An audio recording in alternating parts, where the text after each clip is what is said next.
నేను ఈ పూట పరిశుద్ధాత్మ దేవుణ్ణి ఏలూరు ప్రాంత ప్రజలకు ప్రభా మరి ఏ వర్తమానాన్ని మీరు అందచేయమంటారని పరిశుద్ధాత్మ దేవుని అడిగినప్పుడు పరిశుద్ధాత్మ నాకిచ్చిన వాక్య ధ్యానం మొదటి సమూయేలు గ్రంథం. అందరూ తెరవాలి, మన వాక్యములకు వచ్చేసాం.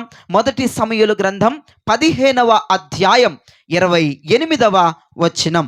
మొదటి సమూయేలు గ్రంథం 15వ అధ్యాయం 28వ వచనం. అప్పుడు సమూయేలు అతనితో ఇట్లా అనెను, నేడు యెహోవా ఇశ్రాయేలీయుల రాజ్యమును నీ చేతిలో నుండి లాగివేసి నీకంటే ఉత్తముడైన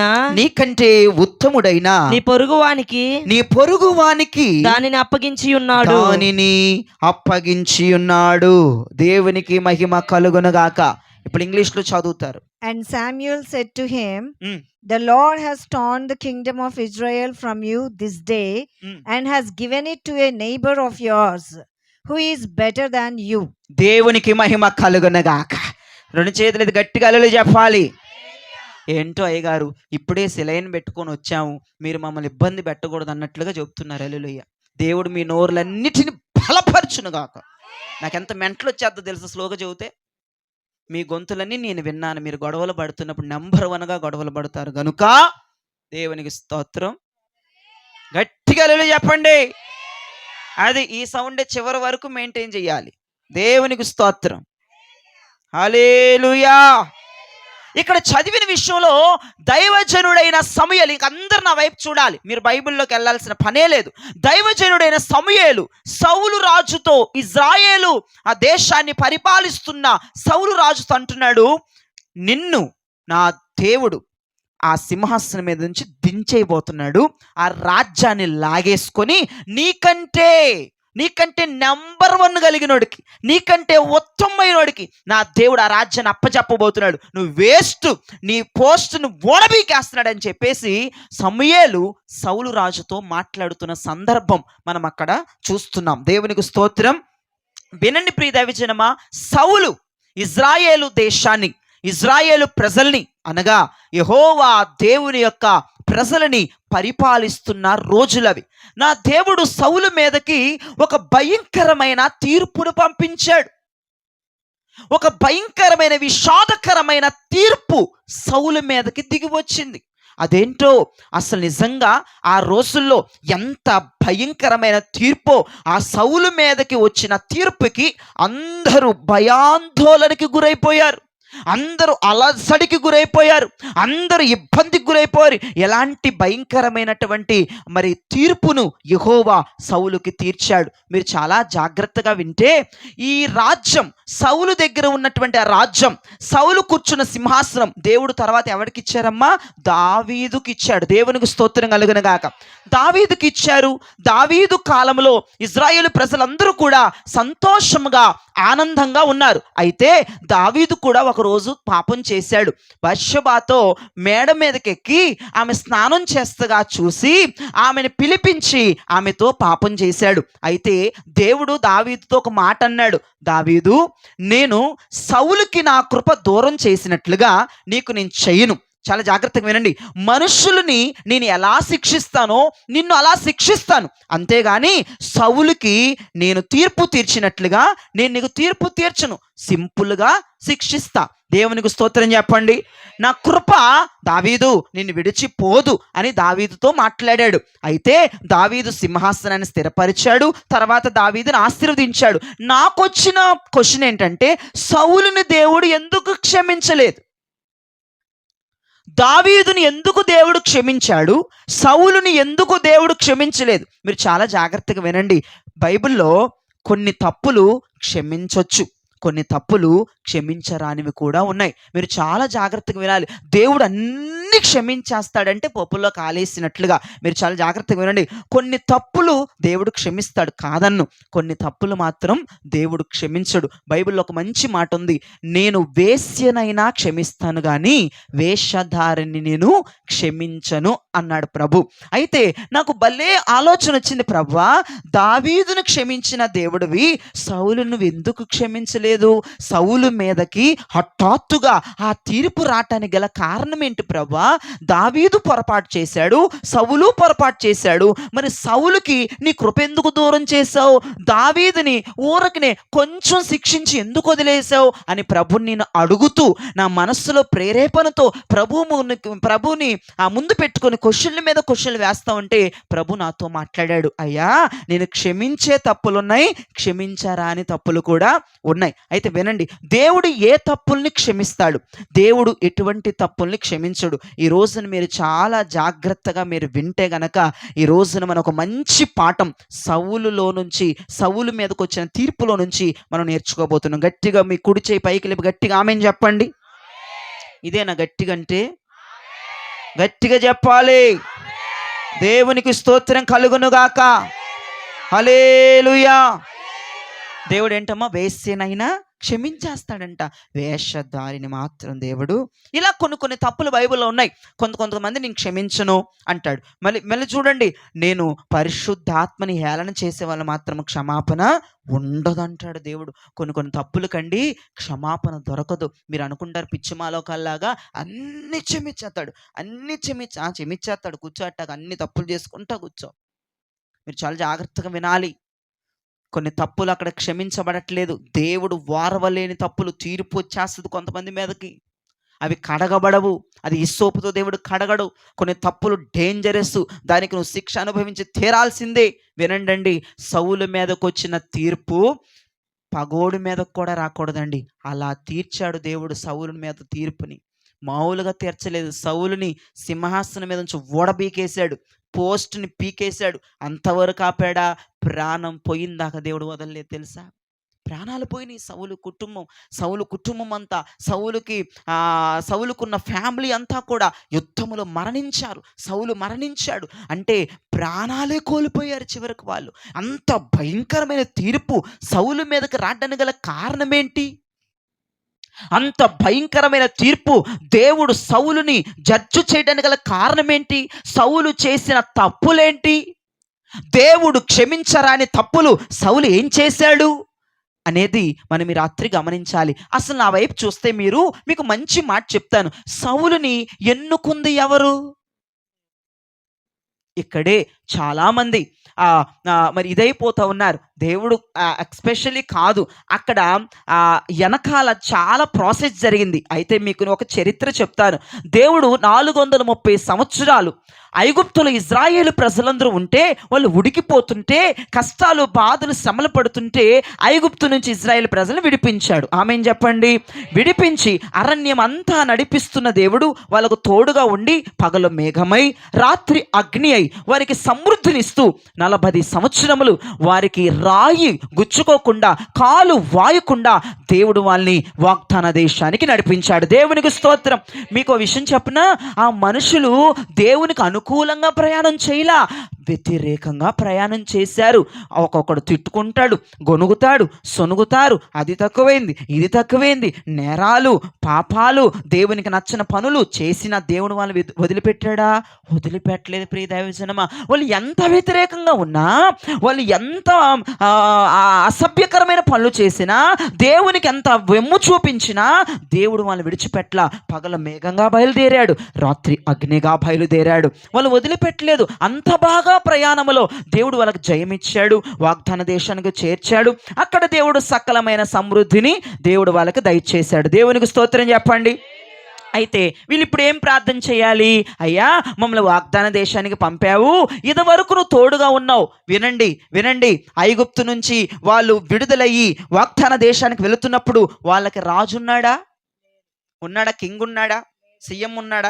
ఎవ్వడు లేడు. ఒక్క దైవజనుడు, ఒక్క నాయకుడు, మోషే నాయకత్వంలో ఆ యొక్క కొన్ని లక్షల జనం వాగ్దాన దేశానికి ప్రయాణమై వెళ్ళారు. ఆ జనం అందరూ వ్యతిరేకంగా ఉన్నా దేవుడు సహించాడు, ఓర్చుకున్నాడు, ఆ ఓపిక పట్టాడు. కానీ మేఘంగా వెళ్ళటం మాత్రం మానలేదు. రాత్రి అగ్నిగా వెళ్ళటం మాత్రం మానలేదు. వారికి మన్నాను పంపించకుండా ఆపివేయటం మాత్రం మానలేదు. బండలో నుంచి నీళ్ళు ఇవ్వటం మాత్రం మానలేదు. వాళ్ళు ఎన్ని పాపాలు చేసినా దేవుడు సహిస్తున్నాడు. ఇటు దైవజుడు సహిస్తున్నాడు, వాళ్ళకి తోడుగా ఉన్నాడు, నడిపించాడు. కానీ వాళ్ళకి రాజు లేడు. ఎవరి నాయకత్వంలో నడిచారో తెలుసా? మొత్తం అంతా దేవుని మీద ఆధారపడి మోషే నాయకత్వంలో వారి ప్రయాణమై ఆ వాగ్దాన దేశానికి చేరుకున్నారు.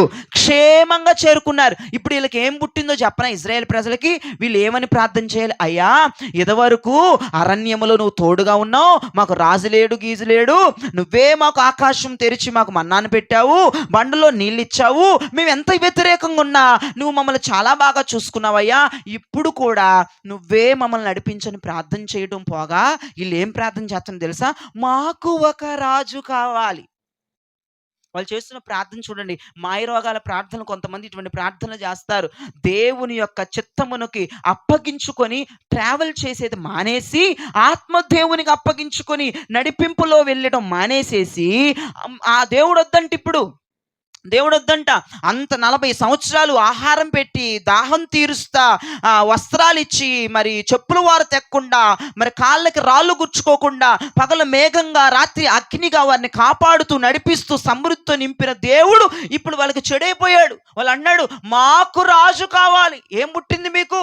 దేవుడు నడిపించాడు కదా, అదే దేవుడు సహాయం అడగొచ్చు కదా. అయ్యా, నెంబర్ 1గా నడిపించావు మమ్మల్ని అరణ్యములో, మమ్మల్ని మీరు విసిగించలేదు, మమ్మల్ని మీరు ఇబ్బంది పెట్టలేదు, మేము మీకు ఇబ్బందిగా ఉన్నా నువ్వు మాకు ఇబ్బందిగా లేవు, మమ్మల్ని నెంబర్ 1గా నడిపించావు, మాకు రాజొద్దు ఎవరొద్దు, నువ్వే మాకు కావాలయ్యా, ఇక నుండి కూడా నువ్వే నడిపించమని ప్రార్థన చేయటం మానేసి, దేవుణ్ణి పక్కన పడేసి, చిత్తం దేవునికి అప్పచెప్పుకోవటం మానేసి, ఆ నడిపింపు మానేసి, ఆ ఆలోచన మానేసి, మాకు మానవుడు కావాలి, మాకు లీడ్ చేసేవాళ్ళు కావాలి, మాకు కనబడేవాడు కావాలి, కనపడినోడు మాకెందుకు అంటున్నారు. అమ్మో! అయితే దేవుడు వీళ్ళ తిక్క బాగా కుదరాలని చెప్పేసి వాళ్ళ ప్రార్థన మేరకు, వారి ఏడుపుల మేరకు, వారి ఉపవాసాల మేరకు, వాళ్ళ మోకాల ప్రార్థనలు, మళ్ళీ మోకాల ప్రార్థనలే చేతులెత్తి గట్టి ప్రార్థన చేసేస్తున్నారు ఉపవాసాలు రాజు కోసం. ఎట్టి పరిస్థితుల్లో రాజు మాకు కావాల్సిందే, రాజు నియమించాల్సిందే, మాకు కనబడేవాడు కావాలి, మా కళ్ళ ముందు కనపడాలి రాజు అన్నారు. అందుకే వీళ్ళు తిక్కెట్టు ఉందని చెప్పేసి దేవుడు సమూయేలుకు ఆజ్ఞాపించి, రే సౌలుని అభిషేకించేసేయ్, రాజు కావాలంట. వినండి, దేవుని చేత ఎంపిక చేయబడినోడు కాదండి సౌలు. వినండి వినండి వినండి వినండి, దేవుని చేత ఎంపిక చేయబడిన వాడు కాదు సౌలు. ఎవరి చేత ఎంపిక చేయబడ్డారు తెలుసా? మనుషుల చేత. మనుషులు విసిగిస్తున్నారు ప్రార్థనలు చేసి, అయ్యా మాకు రాజు కావాలి, దైవజనుడిని విసిగిస్తున్నారు, మాకు రాజు కావాలి, మాకు రాజు కావాలి, మాకు రాజు కావాలి. వీళ్ళ పనిట్ట ఉందని చెప్పేసి వీళ్ళు ఎంతగా పాపం అడుగుతున్నారు, ఉపవాసాలు ఉండి అడుగుతున్నారు, మోకాల ప్రార్థన చేస్తున్నారు. ఎప్పుడు ప్రార్థన చేయని వాళ్ళు కూడా, తిని నిద్రపోయే వాళ్ళు కూడా ప్రార్థన చేస్తున్నారు రాజు కావాలని. ఓరి బాబు, పాపం ఎప్పుడు ప్రార్థన చేయని వాళ్ళు కూడా చేస్తున్నారు కనుక, పదే పదే రాజు కావాలంటున్నారు కనుక, ఇక నన్ను పక్కకు తోసేశారు కనుక, ఇక నా హెల్ప్ వాళ్ళు వద్దనుకున్నారు కనుక, సరే అని చెప్పేసి దేవుడు ప్రజల కోరిక మేరకు సౌలుని అభిషేకించాడు. కానీ ప్రజల కోరిక మేరకు రాజుగా కూర్చోబెట్టాడు. కానీ ఆయనంతటా ఆయన నిర్ణయం తీసుకోలేదు సౌలు విషయంలో. అది మీరు గమనించుకోవాలి. ఆమేన్, హల్లెలూయా. నేను చెప్పేది అబద్ధమైతే సైలెంట్గా ఉంటారు, నిజమైతే ఆమేన్ చెబుతారు. ప్రజలు ఎంచుకున్నారండి సౌలుని. వాళ్ళు ప్రార్థన చేస్తే దేవుడు సౌలుని నిలబెట్టాడు అక్కడ. అసలు లేదా దేవుడి లిస్టులో సౌలు లేడు అక్కడ. దేవునికి స్తోత్రం కలుగునుగాక. సరేనని చెప్పేసి అభిషేకించి సౌలుని పెట్టాడు. ఈ సౌలు పరిపాలన చేస్తున్నప్పుడు కఠినమైన బాధలు పడ్డారండి. సౌలు పరిపాలిస్తున్నటువంటి రోజుల్లో ప్రజలందరూ కూడా భయంకరమైనటువంటి దుఃఖముఖులైపోయారు, భయంకరమైనటువంటి విధానంలోనికి వెళ్ళిపోయారు. మీరు కూడా చాలాసార్లు నాకు ఇదే కావాలి, నాకు ఇదే కావాలి, నాకు ఇదే కావాలి, ఇస్తాడు. సస్తావికి దేవునికి స్తోత్రం. ఇవ్వడం చెప్పని ఇస్తాడు. ఒక అమ్మాయి కొరకు, వాడు విశ్వాసి, వాడు ఉపదేశమును వింటున్నాడు, వాడు దేవుని మందిరానికి వెళ్తాడు, వాడు ఒక అమ్మాయిని చాలా సంవత్సరాల నుంచి ప్రేమిస్తున్నాడంట. ఇప్పుడు అమ్మాయిని తీసుకొని వెళ్ళిపోతే దైవజనుడికి చెడ్డ పేరు కదా, కుటుంబానికి చెడ్డ పేరు, సంఘంలో ఒక నెంబర్ 1గా ఉన్నాడు, ఉపదేశాన్ని వింటున్నాడు. కాదు, ఎట్లాగైనా సరే అమ్మాయినే పెళ్లి చేసుకోవాలని 3 సంవత్సరాలు, వినండి, 3 సంవత్సరాలు నెలకి 4-5 రోజులు ఉపవాసం ఉంటా ప్రార్థన చేశాడంట అమ్మాయి కొరకు. లేచిపోయి వెళ్ళిపోవడానికి ఆస్కారం లేదు. వాడు లోకస్తుడు కాదు, విశ్వాసి కదా, దైవజనుడు రైట్ హ్యాండ్ వాడు. మళ్ళీ వినండి, దైవజోడికి చెడ్డ పేరు వచ్చేద్ది, తల్లిదండ్రులకు చెడ్డ పేరు వచ్చేద్ది, సంఘానికి చెడ్డ పేరు వచ్చేద్ది. ఎట్టి పరిస్థితులు లేచిపోవటం లేదు. ఎందుకంటే వాడికి వాక్యం తెలుసు, ఉపదేశం తెలుసు, దైవజోడి పక్కన నలిగాడు, అన్నీ తెలుసున్నాడు. అమ్మాయి కొరకు ప్రార్థన చేశాడు. దేవునికి స్తోత్రం. 3 సంవత్సరాలు 4 సంవత్సరాల తర్వాత అమ్మాయితో పెళ్ళయింది. ఆమెను చెప్పండి. పెళ్ళైన 3వ రోజుకి అమ్మాయి కరాటీ వస్తుందని వీడికి చెప్పలేదంట. దేవునికి స్తోత్రం కలుగును గాక. అయ్యా మరి బావా ఇట్టా సీటీ లడ్డు కరాటీ నేర్చుకుంటున్నాను, మరి అది ఇదని వీడికి చెప్పొచ్చుగా, వీడికి చెప్పలేదు. మరి ఎందుకు దాచిందో మనకు తెలియదు. దేవునికి స్తోత్ర. రహస్యాలన్నీ అమ్మాయికి ఆడికి తెలియాలి, మరి ఎవరికి చెప్పలేదు. అయితే 3వ రోజే చిత్తక కొట్టేసిందంట ఆడిని. ఏంటి ప్రభు అని ప్రార్థన చేస్తే, అడిగావుగా పడురా అన్నాడంట దేవుడు. దేవుడు అడిగితే ఇస్తాడు, కాదని చెప్పను. కానీ దేవుడు నువ్వు అడిగి గీపెట్టి ఏడ్చి గోల పెట్టి ఉపవాసం అడిగితే దాని మూలంగా ఆశీర్వాదం ఉండొచ్చు, ఉండకపోవచ్చు. 50-50 ఛాన్సెస్. కానీ నా అడక్క ముందే నీ అవసరతలు ఎరిగిన వాడు నా దేవుడు గనక నేను ఆశీర్వదిస్తే, నా దేవుడు గనక నీకేదన్నా ఇస్తే ఖచ్చితంగా నువ్వు ఆశీర్వదించబడతావా. హల్లెలూయా. నన్ను అడిగితే 19 అడిగే కంటే ఎలా ప్రార్థన చేయాలి తెలుసా? అయ్యా నాకేమి ఇవ్వాలో నీకు తెలుసు కదా, ఇచ్చేయి అని ప్రార్థన చేయండి. 19 ప్రార్థన చేయొద్దు. ఒకవేళ చేసినా దాన్ని పొందుకున్నా అది ఆశీర్వాదకరంగా ఉంటుందో ఊడిద్దో తెలియదు. కానీ నా దేవుడు ఇచ్చేటువంటి కృప మాత్రం, నా దేవుడు ఇచ్చే ఆశీర్వాదం మాత్రం ఖచ్చితంగా నేను ఒక స్థితిలో నా దేవుడు నిలబెట్టే దేవుడు ఆయన. హల్లెలూయా. నిన్ను బలపరిచే దేవుడు ఆయన. అందుకే నీ అవసరతను ఎరిగిన దేవుడు, నీ అక్కరని ఎరిగిన దేవుడు. ఆయన ఇస్తే తీసుకో, ఆ ఇచ్చిన దాంట్లో నా దేవుడు నిన్ను సమృద్ధిగా ఆశీర్వదిస్తాడు. అదిగో సౌలుని అడిగాడు కదా, మాకు రాజు కావాలి. చాలా బాధలు పడ్డారు. అందుకేనండి కొన్ని విషయాల్లో మీరు బాధపడొద్దు. కొన్ని విషయాల్లో అదే పని మీద ఉపవాసాలు నాకు కావాలి ప్రార్థనలు చేస్తూ ఉంటారు. నష్టపోతారు ప్రియ దైవజనమా. దేవుడు భరించలేక మీ ఉపవాసాలకి ఆ పేగులు మండిపోయి చచ్చిపోతావేమని చెప్పి నువ్వు అడిగింది 4వ రోజుకో 5వ రోజుకో 20వ రోజుకో 21వ రోజుకో పడేస్తాడు. దానివల్ల 2-3 రోజులు సంతోషంగా ఉంటావు, కానీ తర్వాత ఏంటి ప్రభువా అనుకునే పరిస్థితుల్లోకి వెళ్ళిపోతావు. అందుకే ఒక్క ప్రార్థన చెయ్యి, ఒక ఆత్మీయుడిగా, ఒక విశ్వాసిగా. నాయనా నా అక్కరలు ఎరిగిన దేవుడవు ప్రభా, నాకు ఏ సమయానికి ఏది కావాలో, నాకు ఏ సమయానికి ఏదొస్తే బాగుంటుందో, నేను ఎలా ఉంటే బాగుంటుందో నీకు తెలుసు కదా. నా లైఫ్ స్టైల్ అంతా నీకు తెలుసు. నన్ను సృష్టించిన నా తండ్రివి అయా ప్రభా, నా ఆర్గనైజర్వి అయా, నా యొక్క కాపరివి, అన్ని రకాలుగా మీరే ప్రభా. కాబట్టి నా అవసరతలను తీర్చగలిగిన జ్ఞానం మీ దగ్గర ఉంది. కాబట్టి మీరే నాకు అవసరమైన సమయములు ఇమ్మని మన ప్రభుని అడగలగాలి. హల్లెలూయా. నేను అడుగుతున్న మాట మీరు గుర్తుపెట్టుకోండి. మీరు గనక గీసి గోల పెడితే ఇస్తాడు, ఇవ్వడని నేను చెప్పను. ప్రార్థన చేస్తే దేవుడు ఇస్తాడా ఇవ్వడా? ఇస్తాడు. కానీ అది నీకు ఆశీర్వాదకరంగా ఉండదో తెలియదు. అడక్కముందే దేవుడు నీకు ఇచ్చేసాడానికి ఏదన్నా ఖచ్చితంగా ఒక ఉన్నతమైన స్థితిలో నిలబెట్టేస్తాడు. కొన్ని మనం అడగం, జరిగిపోతూ ఉంటాయి. కొన్ని మనం అడగం, అరే నేను దీనికోసం ప్రార్థన చేయలేదే. చాలా బ్లెస్సింగ్ ఉంటుందండి దాంట్లో. నువ్వు అడిగి పొందుకునే దాంట్లో చాలా బాధ ఉంటుంది. కొన్ని రోజులు బాగానే ఉంటావు, కానీ కొన్ని రోజులు బాధపడతావు మళ్ళీ ఆ విషయంలో. వాడు భార్యని అడిగాడు, దేవుడు ఇచ్చాడు, కానీ భార్య విషయంలో బాధపడుతున్నాడు వాడు. వీళ్ళేమో రాజు ఇమ్మని వీళ్ళు అడిగారు ఇశ్రాయేలు ప్రజలు. ఓరు బాబు ఈడేం రాజులని ఆడేడుస్తున్నారు. అందుకే చూడండి, నువ్వు అడిగి సాధించి దేవుడి వద్ద దగ్గర నుంచి గీపెట్టి పొందుకున్న దాంట్లో ఆశీర్వాదం ఉంటుందా? కానీ నువ్వు అడగకుండానే దేవుడు ఇచ్చేసే దాంట్లో ఆశీర్వాదం ఉంటుందా? అడగకుండానే ఇచ్చేసాడు అనుకోండి, మామూలుగా ఉండదు మన సీన్. దేవునికి స్తోత్రం కలగన. నీ ప్రార్థన మారిపోవాలి. ఇప్పుడు పట్టింపు ప్రార్థనలు, పంతాప ప్రార్థనలు మానే. ఇక అయిపోయింది ఆ రోజులు. ప్రభువా నీ చిత్తమే ప్రతి సమయంలో నా పట్ల జరగాలి. అర్థమైందా? ఈ పూట నేను తింటున్నానంటే అవోక దేవుని చిత్తం. అది ఈ పూట శ్రమ ఎదురైందంటే ఆయన చిత్తమేమో. ఆయన చిత్తము లేనిదే ఒక ఏగైనా సరే నీ మీద వాలనివ్వని దేవుడు ఆయన. దేవునికి స్తోత్రం కలుగునుగాక. దేవుని చిత్తములో ఈ రోజుకి ఏం జరగాలనుందో చేసే అవన్నీ అని ప్రభుని అడగగలిగాడు. అవన్నీ చెయ్యి ప్రభువా. దాంట్లో శ్రమలున్నాయా, నిందలున్నాయా, కష్టాలు, ఓకే దేవునికి స్తోత్రం, అనుభవిస్తాను. నువ్వు నన్ను ఆశీర్వదించే దేవుడు నాయన, నీ బిడ్డలను బాధ పెట్టే దేవుడు కాదు. అయితే ఒక వాక్యం ఉంటుంది, నువ్వు అడగక మునిపే నీ అక్కరల్ని ఎరిగి ఉన్నానంటాడు దేవుడు. దేవునికి స్తోత్రం కలుగునుగాక. నువ్వు అడక్క మునిపే నీ ఎక్కర్లన్నీ ఎరిగి ఉన్నాను అంటాడు. అంటే దేవునికి నీ బాధ తెలుసు, నీ కష్టము తెలుసు, నీ ఇబ్బంది తెలుసు, నీ శ్రమ తెలుసు. ఒకటే ప్రార్థన, ఈ రోజు నుంచి నీ ప్రార్థన మారాలి. ప్రభా నీవు నన్ను ఆశీర్వదించంతే, నేను ఏమీ మాట్లాడను.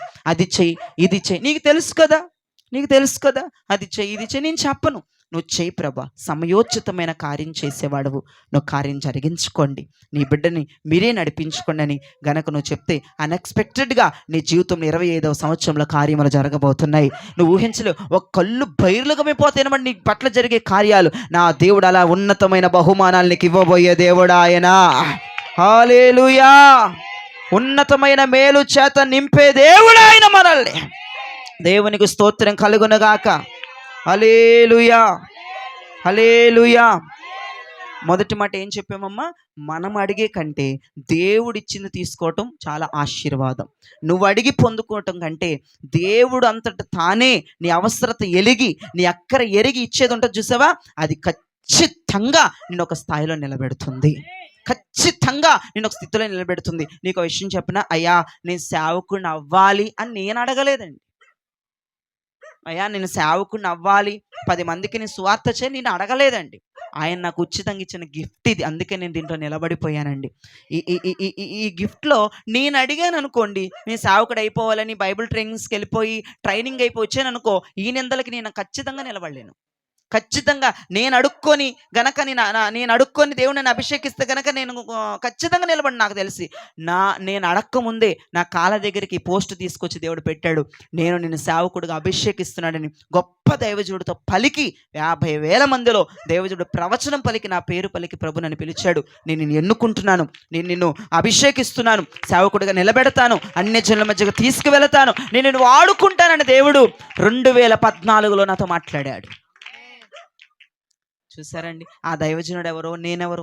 50,000 మందిలో నేనెవరు? నేను ఎక్కడి వాడిని అసలు? ఆయన నా పేరు పిలవటం ఏంటి? ఆయన నా డ్రెస్ కోడ్ చెప్పడం ఏంటి? ఆయన నా గురించి మాట్లాడడం ఏంటి? అసలు ఎంత విడ్డూరం అండి. నిజంగా అడక్క ముందే పొందుకున్నాను కదా. నేను సేవా జీవితం స్టార్ట్ చేసి 13 సంవత్సరాలండి. నిజంగా శ్రమలు వస్తున్నాయి రావట్లేదు, నిందలు వస్తున్నాయి రావట్లేదు, కష్టాలు వచ్చినాయి రావట్లేదు, కానీ ఆశీర్వాదం ఎక్కువ చూశాను నా సేవలో. దేవునికి స్తోత్రం కలుగునుగాక. అవి ఏమి చిన్న దగ్గు జలుబులాగా వచ్చి పోతాయండి శ్రమలు, అది మానవుడు అన్నాక వస్తాయి, అది కామనే. కానీ ఈ సేవా పరిచయంలో ఎంత ఆశీర్వాదం నా కుటుంబం అనుభవించిందో, ఎంత ఆశీర్వాదం వస్తున్నటువంటి ఆ ధాన్యాలు, వస్తున్నటువంటి గోధుమలు అనుభవిస్తున్న ఈ రోజు కూడా నేను ఆశీర్వాదాన్ని అనుభవిస్తున్నాను.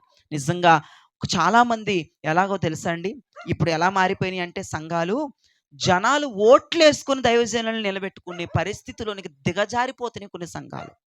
భూమి మీదకి వచ్చేసిందండి. చాలా సంఘాల్లో రాజకీయం అంతా సంఘంలో జరుగుతుంది. ఇప్పుడు రాజకీయవేత్తలు ఎలాగైతే ఓట్లు వేసుకొని గెలిపించుకుంటామో, సంఘములో దైవజనులు కూడా ప్రజల కోరిక మీదకి దైవజనుడు ఇక్కడ నిలబెట్టుకుంటున్నారండి. నేను చెప్తున్నాను నీ ఆలోచనతో గనక నీవు సంపాదించుకుంటే ఖచ్చితంగా అది కూలిపోద్ది, ఆ రాజ్యం నిలబడదు. నేను చెప్తున్నాను, సౌలు దేవుని చేత ఏర్పాటు చేయబడినవాడు కాదు కాబట్టి సౌలు రాజ్యం కూలిపోయింది, సౌలు సింహాసనం పోయింది, సౌలు కిరీటం పోయింది. కొన్ని రోజులే ఉంటుందండి, మనం అడుక్కున్నది కొన్ని రోజులే ఉంటుంది, కానీ దేవుడిచ్చింది శాశ్వత కాలం ఉంటుంది. అది గుర్తుపెట్టుకో.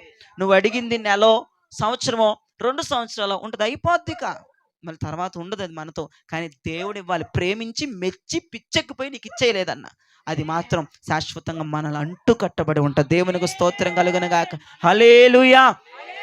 ఈ రోజు నుంచి నువ్వు ఎవరి నాయకత్వములో ఉండాలంటే నా యేసయ్య నాయకత్వములో ఉండగలగాలి.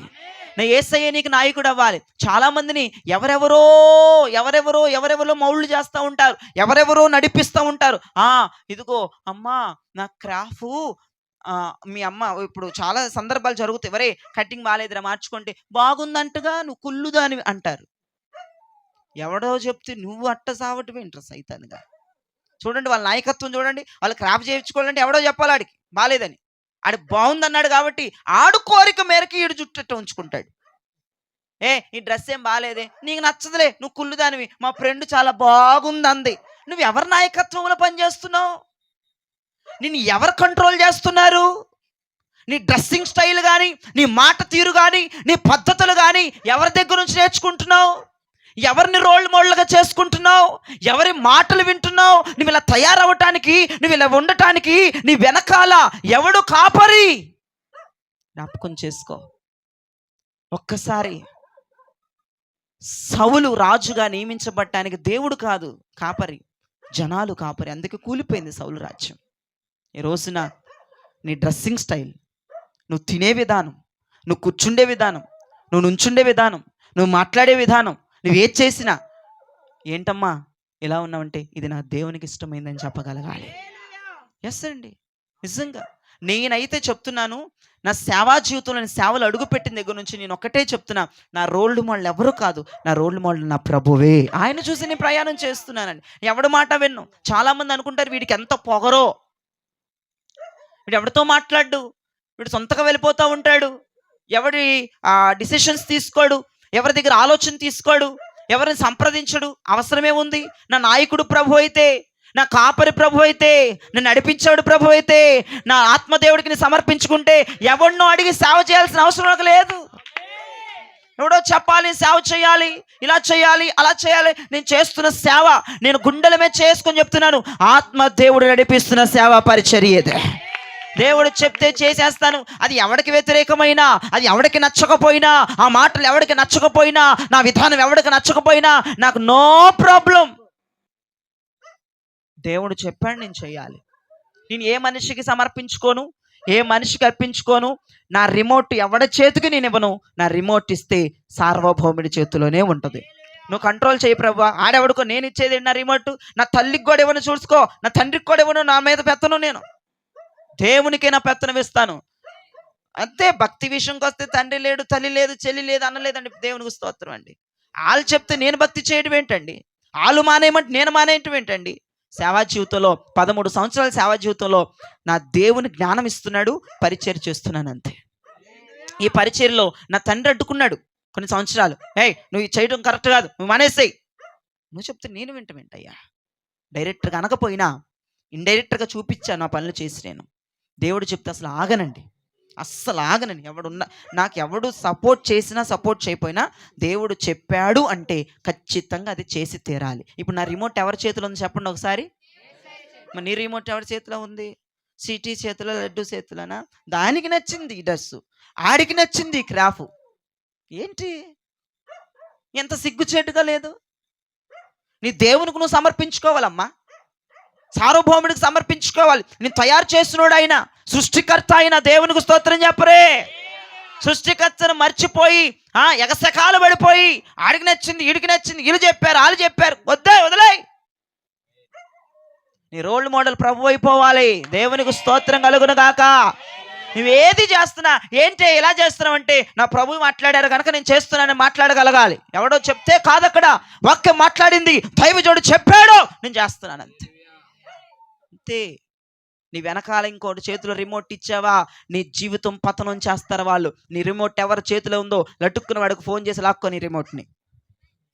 నా రిమోట్ నా దగ్గర, మర్యాద ఇస్తావా సస్తావా అని చెప్పాలి. ఇప్పుడు నువ్వే ఉంచుకోలేరా? అట్టే మాట్లాడతాడు అయ్యగారు. వాడు వచ్చి 2 గంటలు మాట్లాడిపోతాడు. ఆడు కంట్రోల్ చేశాడు అనుకో, నువ్వు ప్రభు రాకడలో నరకానికి పోతావు. ఇక దేవునికి స్తోత్రం. నరకానికి పోదమ్మా అంటాడు ప్రభు. సానుకూలంగా నడిపించి ఎత్తేసేస్తారు నరకంలో, అగ్నించి వాళ్ళు అయిపోద్ది. ఈ రాత్రికి రాత్రి నీ కంట్రోల్ అంతా దేవుని చేతిలో పెట్టాలి, నీ ఆలోచనని దేవుని చేతిలో పెట్టాలి. చాలామంది వాళ్ళు చెప్పారండి, వీళ్ళు చెప్పారండి, వీళ్ళు చెప్పారు కదా, మానేసే పద్ధతి మానేసే. క్రైస్తవ జీవితంలో పద్ధతి ఉండకూడదు. వాళ్ళు చెప్పారు, వీళ్ళు చెప్పారు కాదు. ప్రార్థన చేయి, దేవుడు ఏం చెప్తున్నాడో అది నువ్వు చేయగలగాలి. దేవుడు వాక్యం ద్వారా మాట్లాడతాడు, దైవజనుడి ద్వారా మాట్లాడతాడు, స్వప్నాల ద్వారా మాట్లాడతాడు, దర్శనాల ద్వారా మాట్లాడతాడు, డైరెక్టర్ స్వరం ద్వారా. ఇన్ని వదిలేసి ఆడెవడో చెప్పాడు, ఈడెవడో చెప్పాడు, ఈయన ఎవడో చెప్పారు, ఇవన్నీ వద్దండి. చాలా రకాలు ఉన్నాయి. దేవుడు మనుషులతో మాట్లాడడానికి చాలా రకాలుగా అవకాశాన్ని ఇచ్చాడు ఆయన. ఎందుకంటే ఆయన మనతో మాట్లాడడానికి చాలా ఇష్టం అంట. ఆయనకు వేరొక పని లేదంట. నీకంటే 100 పనులు ఉంటాయి. నువ్వు పొద్దున్న డ్యూటీకి పోవాలి, పని చేసుకో, లేకపోతే పట్టు గడవదు, లేకపోతే పిల్లలకు పెట్టుకోలేవు, కుటుంబం సాగదు, సంసారం సాగదు. కాబట్టి నీకు 100 పనులు ఉంటాయి. కానీ నా దేవుడి పని ఏంటి? మనతో నివాసం చేయాలి, బిడ్డలతో నేను కనపడ. అది ఆయనకు అదొక్క పనే. కాబట్టి నీ జీవితం అంతా నా దేవుని చేతిలో పెట్టేయాలి. ఓ భక్తుడు ఇలా అన్నాడు, ఇదిగో దేవా నా జీవితం ఆపాదమస్తకం నీకంకితం. శరణం నీ శరణం, శరణం నీ చరణం, శరణ నీ శరణ, శరణ నీ చరణ. ఇదిగో దేవా నా జీవితం, ఆపాదమస్తకం నీకంకితం. హల్లెలూయా. దేవునికి మహిమ కలుగునగాక. మన రిమోట్ కంట్రోల్ అంతా దేవుని చేతిలోకి వెళ్ళిపోవాలి. నువ్వు ఆలోచిస్తే దేవుని ఆలోచన అవ్వాలి. అర్థమవుతుందమ్మా? ఆ దేవుని ఆలోచన అయిపోవాలి. నువ్వు నడిస్తే దేవుని నడక అయిపోవాలి. నువ్వు మాట్లాడితే దేవుని మాట అయిపోవాలి. నువ్వు చూస్తే దేవుని యొక్క అనుగ్రహం అయిపోవాలి. నువ్వు వింటే దేవుని యొక్క కృప అయిపోవాలి. అంతే. మొత్తం అంతా నీ నీ హ్యాండ్ ఓవర్ అంతా సరౌండర్ అయిపోవాలి. దేవుడు రెడ్ హ్యాండెడ్గా దేవుని దగ్గర లొంగిపోవాలి. ఆ పాద మస్తకు నీకు అంకితం చేస్తున్నాను ఈ రాత్రి ప్రభా. నిజమే, నా రిమోట్ ఎవడి చేతిలోనూ ఉంది. అనామకుడు చేతిలో పెట్టానయ్యా నా రిమోట్ని, నా జీవితాన్ని. వాడు ఎలా అంటే అలా ఆడుతున్నాను, అది ఎలా అంటే అలా ఆడుతున్నాను. ఈ పూట నాకు అర్థమైంది, నా జీవితంలో ఆశీర్వాదం లేదయ్యా. రిమోట్ వాళ్ళ చేతుల్లో ఉన్నాయి. వాళ్ళు చెప్పిన మాటలని ఆరిపోయా. చాలామంది అంటూ ఉంటారు, అది చెప్పిన మాటలని అయ్యగారు ఆరిపోయాను. ఆరిపోవటం తప్ప వెలగవండి. మనుషుల చేతిలో మన జీవితాన్ని పెట్టినంత కాలం నీ జీవితం పతనమే తప్ప నీ జీవితం బాగుపడదు. ఎవరి చేతిలో ఉంది నీ జీవితం? ఎవరి చేతిలో ఉంది నీ ఆలోచన? ఎవరి చేతిలో ఉంది నీ రిమోట్? ఎవరి చేతిలో ఉంది నీ ఇష్టం? ఎవడు చెప్తే నువ్వు మౌళ్ళు అవుతున్నావు? ఎవరు చెప్తే నువ్వు గెంతులు వేస్తున్నావు? ఎవరు చెప్తే నువ్వు మాట వింటున్నావు? జ్ఞాపకం చేసుకో. దేవుని మాట వినకుండా ఆడెవడో చెప్తే వినేటువంటి పరిస్థితుల్లోనికి దిగజారిపోయావు. వాళ్ళు ఎవరో వచ్చి చెప్పాలా? దేవుని మాట వినవా? వాక్యం చెప్తే వినవా? ఎవరో వస్తే, ఎవరో సన్మాయిస్తే, ఎవరో అది కాదమ్మా ఇదంటే ఆడెవడో మాట వింటున్నావా? దేవుని మాట వినవు, దైవజనుడి మాట వినవు. నీ రిమోట్ ఎవడో చేతుల్లో ఉంది. ఈ రోజుల్లో తల్లిదండ్రుల మాట వినట్లేదు, ఎవరో చెప్తే వింటున్నారు. ఎవరి చేతిలో ఉంది? నువ్వు ఎవరికి భయపడుతున్నావు? అసలు ఎవరికి భయపడాలి? ఆలోచించండి. ఈ పూట నీ జీవితం అంతా ఎవరో చేతిలో ఉన్నట్లు కనిపించట్లేదా? నీ జీవితం అంతా నీ వశంలో ఉన్నట్లు కనిపించట్లేదా? ఇష్టానుసారంగా ఆలోచిస్తావు, ఇష్టానుసారంగా ప్రవర్తిస్తావు, ఇష్టానుసారంగా మాట్లాడతావు, ఇష్టానుసారంగా ఎవడు ఏది చెప్పినా అది కరెక్ట్ అంటావు, అదే శాసనం అంటావు, అదే ఫైనల్ అంటావు.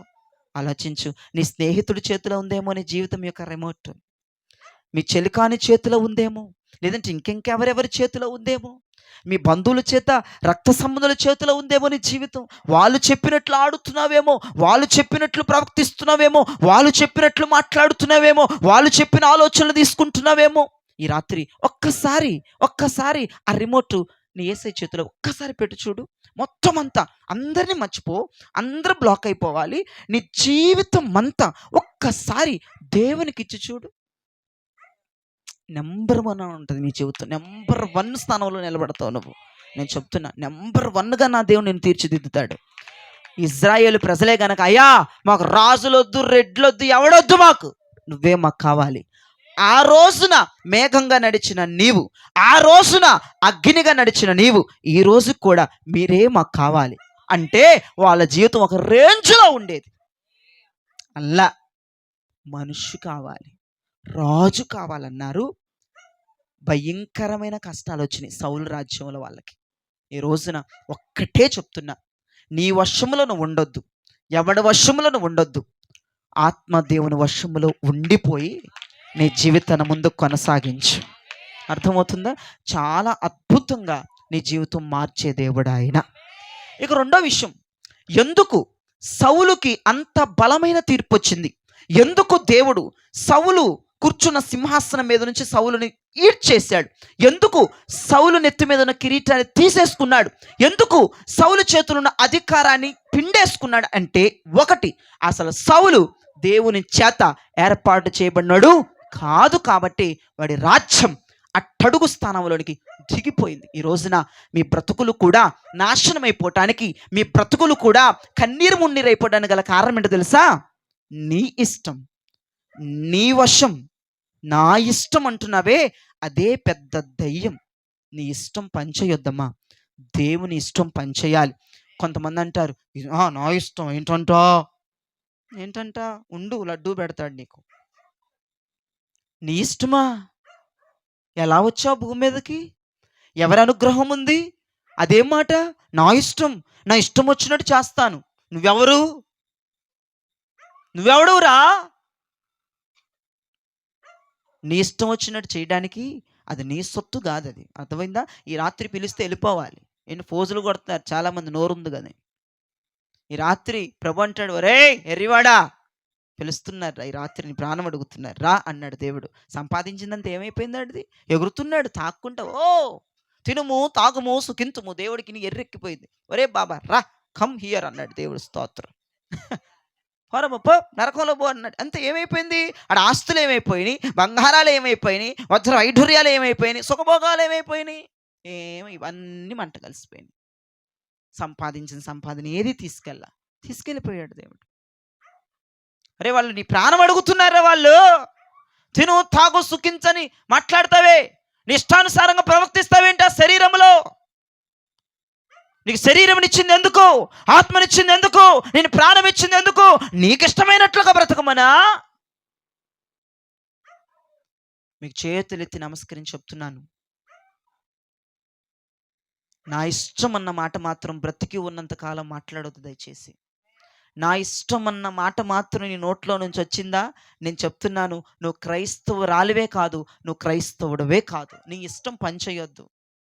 నా దేవుని ఇష్టం అండి అని చెప్పాలి. ఏమోనండి, ప్రార్థన చేసుకొని చెప్తాను, ఇదే రావాలి నోట్లో నుంచి. ఏమోనండి, ప్రభు అనుగ్రహిస్తే, ప్రభు కృపుంటే చూద్దాం, ఈ మాటలు మాట్లాడాలి. వచ్చేతాను, వెళ్ళిపో. దేవునికి స్తోత్రం. ఎక్కడికి వెళ్ళిపోతున్నావు? ప్రభుని అడిగావా?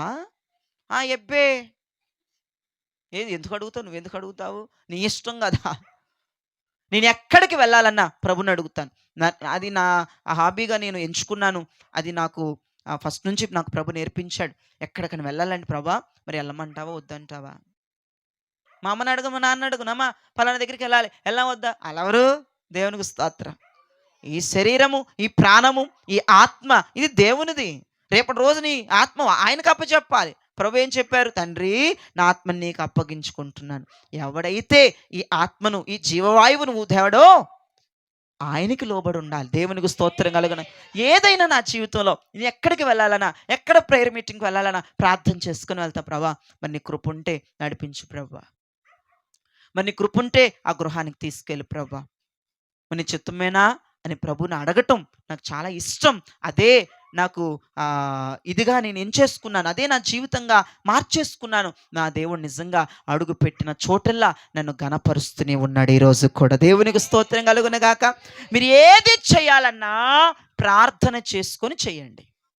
దేవుడు ఇష్టపడుతున్నాడా, ఇష్టపడట్లేదా? అయ్యా నాకు స్వప్నంలో చూపించు, నాకు దర్శనంలో చూపించు, లేదంటే దైవజనుడితోనన్నా మాట్లాడి. రోజు వెళ్తున్నాను, నేను అడుగుతున్నా, మరి నాతో నువ్వు మాట్లాడట్లా, సరే దైవజనుడితోనైనా వాక్యంలోనైనా మాట్లాడు అని నువ్వు చేసుకొని, తీర్మానం చేసుకొని, వాక్యానికి లోబడి, స్వప్నంలో దేవుడు ఏదైనా చూపిస్తే దానికి లోబడి, దర్శనానికి లోబడి, ఆయన స్వరానికి లోబడి గనక నీ జీవితం కనుక ఈ రోజు నుంచి స్టార్ట్ చేయమ్మా, చాలా అద్భుతంగా ఉంటుంది. నేను వర్ణించలే నా జీవితాన్ని. దేవునికి స్తోత్రం.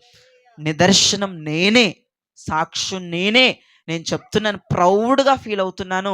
నా తండ్రిని బట్టి, నా ప్రభువుని బట్టి నా ఇష్టం నేను జరిగించుకోవట్లేదు. నేను నిజంగా మాట్లాడుతున్నాను.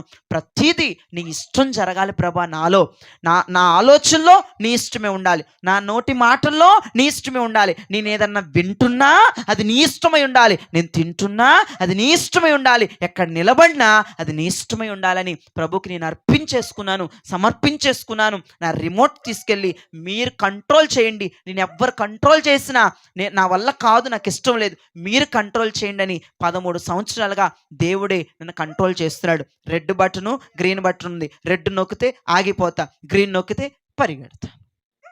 మీకు ఆమెను చెప్పాలనిపించట్లేదా? నేను నచ్చట్లేదు అనుకోండి భక్తులకి, మీకు నచ్చినా నచ్చకపోయినా దేవునికి స్తోత్రం. ఇట్లాగే మాట్లాడతాను. ఇది మాట్లాడాలి, మరి మాట్లాడకపోతే మీకు ఎట్ట తెలుస్తుంది? దేవునికి స్తోత్రం కలుగును గాక. కాబట్టి ఈ రోజున మీ రిమోట్లన్నీ ఎవడో చేతిలో ఉండును గాక. అది మరి తొందరపడొద్దు. దేవునికి స్తోత్రం. మీ రిమోట్లన్నీ మీ చేతుల్లోనే పెట్టుకుందురు గాక. మీరే రెడ్ నొక్కోండి, మీరే గ్రీన్ నొక్కోండి. అది అది తప్పు కదా. దేవుని చేతికి ఇచ్చేసేయండి, సరేనా? ఎంతమంది ఇస్తారు రిమోట్లు? నాది. అబ్బో, ఇవన్నీ దొంగ భక్తులు మంచోళ్ళు. మరి నాకే ఇంతమందిలో ఎవరు మంచోళ్ళు, ఎవరు కల్తీ వాళ్ళు? మరి దేవుడే రేపటి రోజున లెక్క తేల్చుకోవాలి. దేవునికి స్తోత్రం కలుగును గాక. సౌలు రాజ్యం నిలబడకపోవడానికి మొదటి కారణం ఏంటి? అతని రిమోట్ కంట్రోలు ప్రజలు, మానవులు, అందుకే పోయింది. దేవునికి స్తోత్రం. రెండో విషయం చెప్తా చూడండి. సౌలు మీదకి అటువంటి భయంకరమైన తీర్పును దేవుడు తీర్చడానికి, సౌలు రాజ్యాన్ని ఓడబీకి, సౌలు ప్రాణం పోయేదాకా దేవుడు పోరాడాడు. అసలు ఏంటి ఆ విడ్డూరం అంటే రెండవ ప్రాసెస్ నేను మీతో మాట్లాడతాను. మీరు చాలా జాగ్రత్తగా వినండి. మీరు బైబిల్లోకి వెళ్ళాల్సిన అవసరం లేదు. ఎలియా నా వైపు చూస్తే నేను మీతో మాట్లాడతాను. అయితే సౌలు రాజు అయ్యారు. రాజు అయిన కొంతకాలం పరిపాలన చేశాడు. చేసిన తర్వాత ఒక రోజు దైవజనుడు బలి అర్పించాల్సి వచ్చింది. అయితే ఈయన ఆగకుండా ఈ సౌలు రాజు, అసలు రాజులు, అమ్మో, రాజు బలి అర్పించడం ఏంటి, రాజు బలిపీఠం దగ్గరికి వెళ్ళడం ఏంటి, అది చాలా తప్పు. అది ఆయనకి నియమించిన పని కాదు. దేవుడు ఆయన పని ఆయన చేసుకోవాలి, నోరు మూసుకొని. ఈయనేం చేశాడు? దైవజనుడు పని నేను చేద్దాము, మరి చాలా బలులు ఇచ్చాడు సమూయేలు గారు, నేను కల్లారా చూశాను, నాకు వచ్చులే, పెద్ద ఆయన లేట్ చేస్తున్నాడు, ఇప్పుడు వస్తానని అరగంట అయిపోయింది ఇంకా రావట్లేదు, నేను ఇచ్చేశాడు బలి. ఏం చేసేసాడు? దేవునికి బలి ఇచ్చేశాడు. ఇక చూసుకోండి అమ్మా, సౌలు వచ్చాడు. నీకు ఆగట్లేదా తొత్తరగా? ఏంటి ఆ తుత్తరాశాలేంటి నీకు? నీ పని నువ్వు చేసుకొని నోరు మూసుకొని అసలు నువ్వు బలిపీఠం దగ్గరకు రావచ్చా? నువ్వు రాజుగా అభిషేకించాడు, నీ పని వేరుంటుంది, మా పని ఇది, మా పని. యాజకులు చేసే పని యాజకులు చేయాలి, దైవజనులు చేసే పని దైవజనులు. నువ్వు చేయటమేంటి ఈ పని? ఒకసారి ఆలోచిస్తున్నారా? రెండో విషయం ఏంటంటే దైవజనుడి రాక కొరకు సౌలు ఏం చేయలేదమ్మా? కనిపెట్టలేదమ్మా. ఆగలైపోయాడు. కొంతమంది తొత్తరోళ్ళు ఉంటారు, చాలామంది ఆగరు.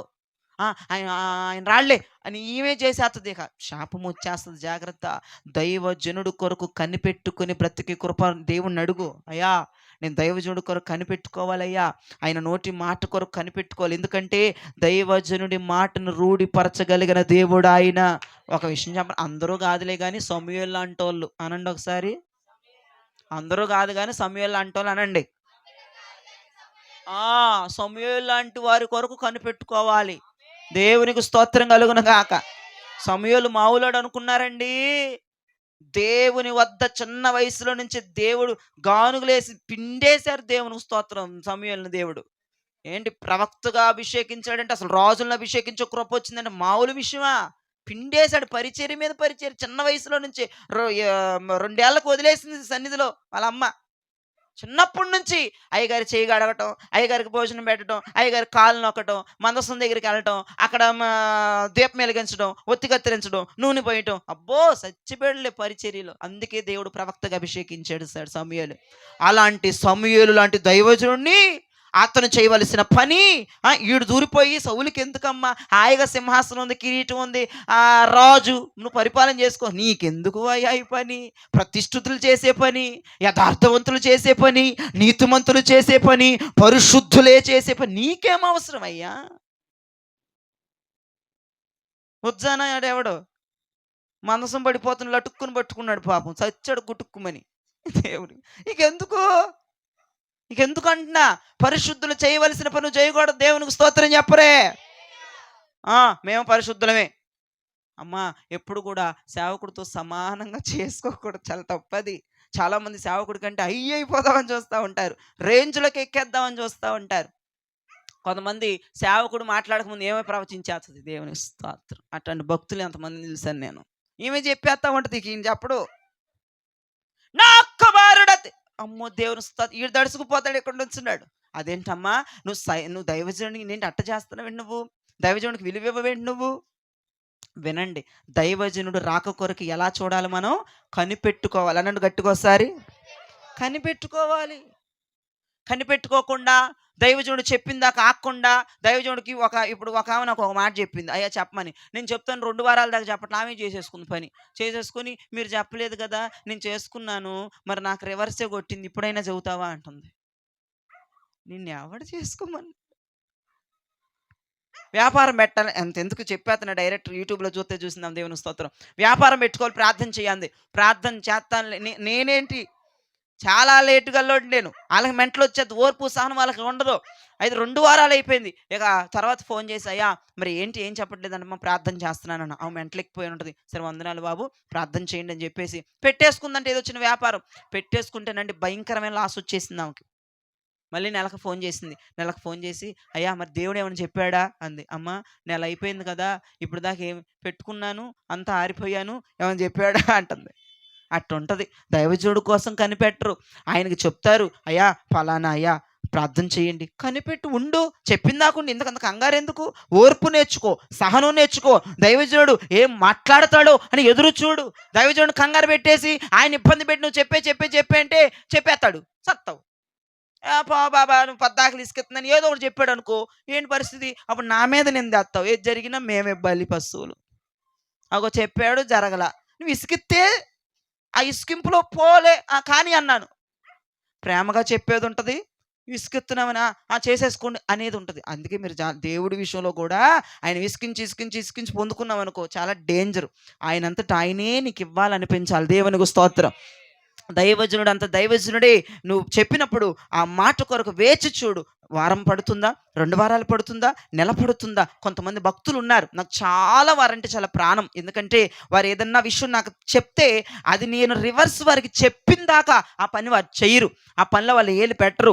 ఇప్పటికే ఏలూరు పట్టణంలో ఒక ఆవిడ ఉంది, చాలా 2-3 నెలలు అయిపోతుంది. నేను ఇంకా ప్రార్థన చేస్తున్నాను. అయినప్పటికి కూడా కారులో ఇందాకలో వస్తూ మాట్లాడాను, అయ్యా నీ మాట కొరకు ఎదురు చూస్తున్నాను అని చెప్పింది. 2-3 నెలలు అద్దె కట్టుకోవడానికి ఇంట్లో లేవు. బంగారం పెట్టి అద్దె కట్టుకుంటుందంట. కానీ దైవజనుడు చెప్పాలి, నేను ఏదో ఒక వ్యాపారం పెట్టాలి. ఆమె పెట్టేసుకోవచ్చు, 2-3 నెలలు ఖాళీగా ఉండకుండా ఏదో ఒక పని చేసుకొని సంపాదించుకోవచ్చు. కాదు, నేను దైవజనుడికి చెప్పాను కదా, ఆయన నాకు చెప్తానన్నాడు, ఆయన చెప్పినప్పుడే నేను మొదలు పెడతానని నమ్మకంగా నేను వస్తూ ఉన్నప్పుడు గంట మాట్లాడాను నేను ఆవిడతో. కానీ నా దేవుడు చెప్పాడు, ఆమెతో నేను మాట్లాడానమ్మా, ఖచ్చితంగా నా దేవుడిని ఆశీర్వదిస్తానన్నాడు. చాలా సంతోషించింది. చాలు బాబు నాకు నా జీవితానికి మాటని ఏడ్చేసింది. నా మాట చెప్పంగానే ఫోన్లో వస్తూ ఉన్నప్పుడు నాకు చాలా సంతోషమే, చాలా ఏడ్చేసింది. నాన్న 2-3 నెలల నుంచి ఎదురు చూస్తున్నాను ఈ మాట కోసం. నేనంటే బాగోదు, నా అయిన వారంటే బాగోదు. చాలామంది చెప్పారంట, అమ్మా దేవుడు ఆశీర్వదిస్తాడులేపో, దేవుడు దీవిస్తాడులేపో. కానీ కాదు ఆమెకు సాటిస్ఫాక్షన్ లేదంట. నా దైవజనుడి నోట్లోంచి ఆ మాట రావాలి. చూసిందంట, అదే మాట నేను చెప్పానంట. అయ్యా ఆమె చెప్పిన మాట, నాన్న చాలామంది 2-3 నెలలు నాకు చెప్పారు ఈ మాట, కానీ మీరు చెప్తే నా గుండెల నిండా ధైర్యం నింపుకుంది. వాళ్ళు చెప్తే నాకు అంతగా అనిపించింది. ఎందుకంటే ఆమె బిలీవ్ చేస్తున్న మాట, బైబిల్ నమ్ముతున్న మాట, మనం నమ్మవలసిన మాట. దైవజనుడి నోటి మాటను దేవుడు రూఢిపరుస్తాడా? దైవజనుడు ఏది మాట్లాడితే జరిగించే దేవుడు కదా. వేచి ఉండు, కనిపెట్టుకుని ఉండు. దైవజనుడు రాక కొరకు ఎదురు చూడాలి. దైవజనుడికి మనం సమర్పించుకోవాలి. హల్లెలూయా. దేవునికి మహిమ కలుగునుగాక. చాలామంది దైవజనుడి కంటే ముందుకెళ్ళిపోవాలనుకుంటారు, దైవజనుడి కంటే మించిపోవాలనుకుంటాడు. దైవజనుడి కంటే ఏదో వీళ్ళు పెద్ద స్పెషల్ అయినట్లుగా వీళ్ళు ఒక వింతగా చేస్తూ ఉంటారు. నేను చెప్తున్నాను, దైవజనుడిని ఎప్పుడు కూడా ఓవర్టేక్ చేసి ముందుకెళ్ళకూడదు. అర్థమవుతుంది చెప్పేది? దైవజనుడిని ఎప్పుడు కూడా సమూయేలు లాంటి వారిని, మోషే లాంటి వారిని ఓవర్టేక్ చేసి ముందుకు వెళ్ళిపోకూడదు. దైవజనుడు నడిపింపు క్రింద మీరు ఉండాలి. దైవజనుడు మాట కింద మీరు ఎన్ని వరాలు పొందుకున్నా దేవునికి స్తోత్రం, ఎన్ని ఫలాలు ఉండొచ్చు, ఎన్ని వరాలు ఉండొచ్చు, దైవజనుడు కంటే విపరీతమైనటువంటి ఆత్మ వరముల చేత నింపబడచ్చు. కానీ నీ నాయకుడు దైవజనుడు, అది గుర్తుపెట్టుకోవాలి. ఆయనకు లోబడిపోవాలి, ఆయనకు లొంగిపోవాలి, ఆయన నాయకత్వములో నువ్వు నడవాలి. అర్థమైందా? కొమ్ములు వచ్చేసినాయి, వయసు వచ్చేసింది, వరం వచ్చేసింది, నేను బలాధుర్, ఆయనతో మాకు పని లేదు. చాలా తప్పది. యెహెజ్కేలు గ్రంథంలో 47వ అధ్యాయంలో, ఇక ముగించాలని నిద్రలో పోమాకండి. యెహెజ్కేలు గ్రంథంలో 47వ అధ్యాయంలో 1వ వచనంలో గుమ్మం కింద నుంచి ఒక నది బయలుదేరుతుందంట. ఒకసారి చదవండి అమ్మా, ఆ ముక్క మాత్రమే చదవండి. మొదటి వచనం చదవండి. యెహెజ్కేలు 47:1. అతడు మందిరపు గుమ్మమునకు నన్ను తోడుకొని వచ్చెను. అతడు మందిరపు గుమ్మమునకు నన్ను తోడుకొని వచ్చెను. మందిరపు తూర్పు ముఖముగా ఉండెను. మందిరపు తూర్పు ముఖముగా గుమ్మముండెను. నేను చూడగా మందిరపు గడప క్రింద నుండి అదుగో మందిరపు గడప, ఇగో గడప కింద నుండి నీళ్లు ఉబికి తూర్పుగా పారుచుండెను. చేతులతో గట్టిగా స్తోత్రం చెప్పండి. నీళ్లు గడప మీదగా వెళ్తున్నాయా, గడప కింద వెళ్తున్నాయా? అందుకే నాయకుడి క్రిందే ఉండాలి, ఎప్పుడు కూడా జ్ఞాపకం చేసుకో. ఆ గడప, ఆ గుమ్మం, ఆ ద్వారం దేవుడు, దైవజనుడు, నాయకుడు కిందగా ప్రవహించాలి. నాయకుడు పైగా ప్రవహించకూడదు. కొంతమంది దేవుని కంటే సూపర్ స్పెషాలిటీగా వెళ్ళిపోతారు. ఆయనకంటే నేనే గొప్పదాన్ని అనుకుంటారు. చాలా మంది ఉన్నారండి, దైవజనులు కాళ్ళకు మొక్కించుకునే వాళ్ళు లేరా? ఏంటయ్యా, యేసు ప్రభువే ఆ రోజుల్లో అలా చేయలేదు, నువ్వెవడు నాయన వచ్చి కాళ్ళకు మొక్కించుకుంటున్నావు? అలాంటి వాళ్ళని చూస్తే నిజంగా అటువంటి దైవ సేవలు చూస్తే అసలు వీళ్ళు ఎందుకు ఇట్లా చేస్తున్నారు? చాలా మంది వాళ్ళే కాళ్ళకు మొక్కించుకుంటారు. వాళ్ళు కాళ్ళకు మొక్కాల్సిందే. చాలా మందికి రెడ్ కార్పెట్ వేస్తే పువ్వులు వేయాలి. నీకు ఎందుకు బాబు, యేసు ప్రభువే పువ్వులు వేయించుకోలేదు, నువ్వెవడవి? దేవునికి స్తోత్రం చెప్పరే.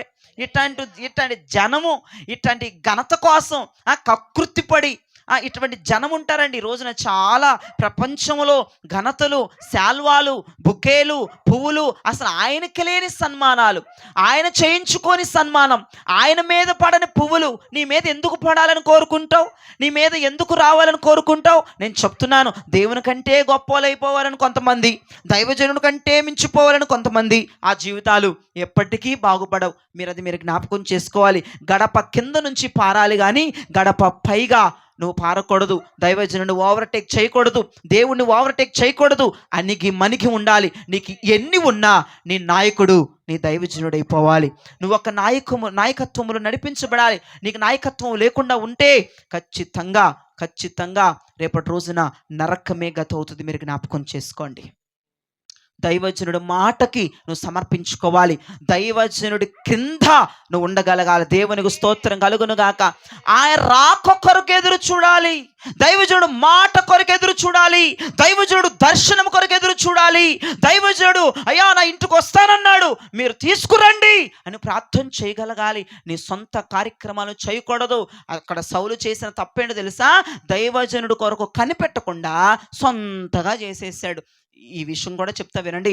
సొంత కార్యాలు మానండి, నాయకత్వానికి అప్పగించుకోండి. మీకు అప్పగించింది చెయ్యండి, వేరొక పని మీరు చెయ్యబాకండి. దేవునికి స్తోత్రం కలుగునుగాక.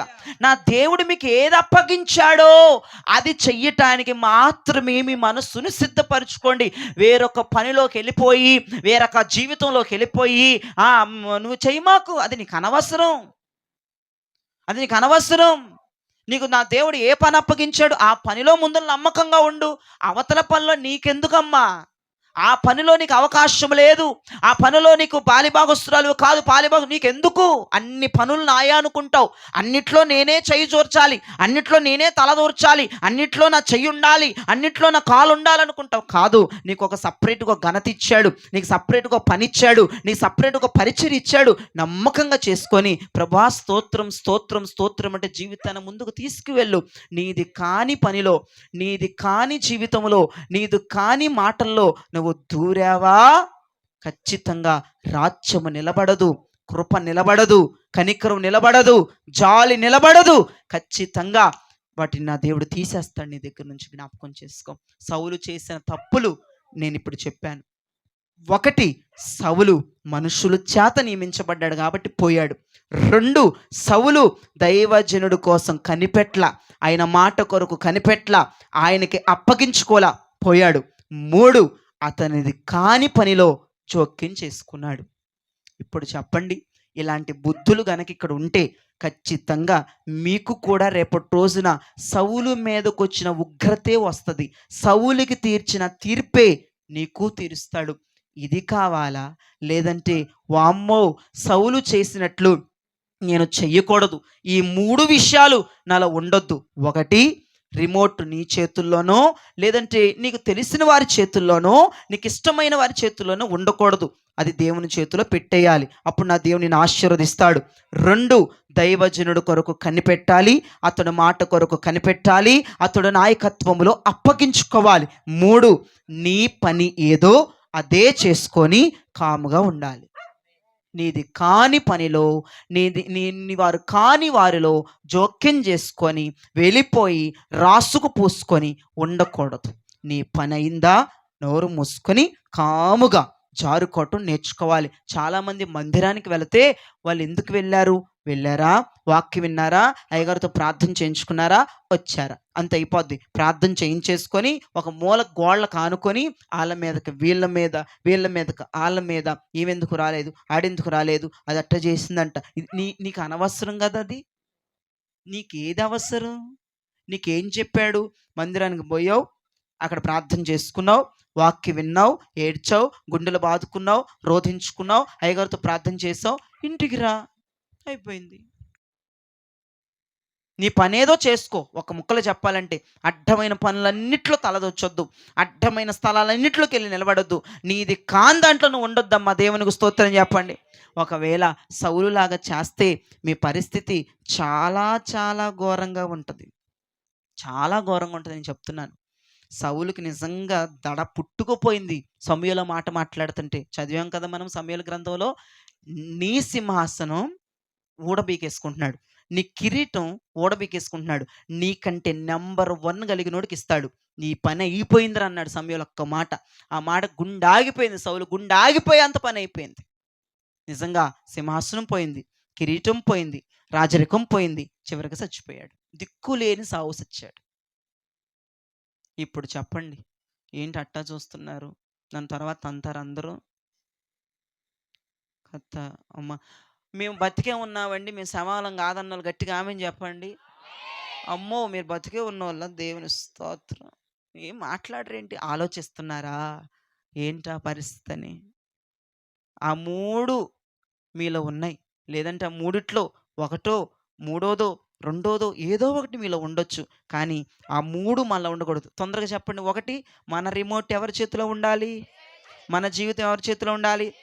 అది 1. ఒకవేళ నీ రిమోట్ నీ చేతిలో ఉంటే గనక మనసు మార్చుకొని కన్నీరు కాసి ప్రార్థన చేయి. 2వది, దైవజనుడి కొరకు కనిపెట్టుకోవాలి. ఆయన మాట కొరకు, ఆయన చెప్తున్న ఉపదేశం కొరకు, ఆయన రాక కొరకు కనిపెట్టాలి. ఆయన నాయకత్వం కింద నువ్వు పని చేయాలి. 3వదిగా, నీ పనేదో నువ్వు చూసుకోవాలి.